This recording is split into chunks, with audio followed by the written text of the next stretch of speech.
అప్పటికి ఇప్పటికి ఒక డబ్బా ఉంటుందా మీ జీతం? జస్ట్ ఎస్ఆర్నో చెప్పండి చాలు. ఏంటండి? ఎస్ఆర్నో చెప్పండి చాలు, మీ ప్యాకేజ్ చెప్పద్దు. మీ శాలరీ స్టార్టింగ్ కన్నా ఇప్పటికి డబుల్ త్రిబుల్ అయ్యి ఉంటుంది కదా? ఎక్కడ డబల్ మేడం, సింపుల్ లాజిక్ చెప్తాను, ఇతను వదిలేద్దాం. మళ్ళీ ప్యాకేజెస్ అనేది ఐటీలో చాలా మీరు అన్నట్టు డబల్ అయిందా 7 yearsలో అంటే కాదు, ఇప్పుడు ఎక్కువ అవుతుంది. ఇప్పుడు ఒక అమ్మాయిది 2 years back she placed as a fresher with 2.8 package, 2,80,000 package.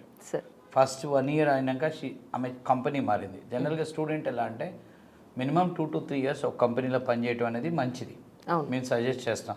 కానీ స్టూడెంట్కి కంపెనీలో కంఫర్ట్నెస్ లేకపోవటమో, లేకపోతే వీళ్ళకి ఫైనాన్షియల్ ప్రాబ్లం ఉన్నప్పుడు ప్యాకేజ్ పెరగడం కోసం కంపెనీ మారుతారు. తను ప్రొఫైల్లో ఫస్ట్ కంపెనీ మారినప్పుడు 2.8 వెంటూ 5.5, తర్వాత ఇప్పుడు సెకండ్ కంపెనీలో మళ్ళీ 1 year షిఫ్ట్ కొట్టారు.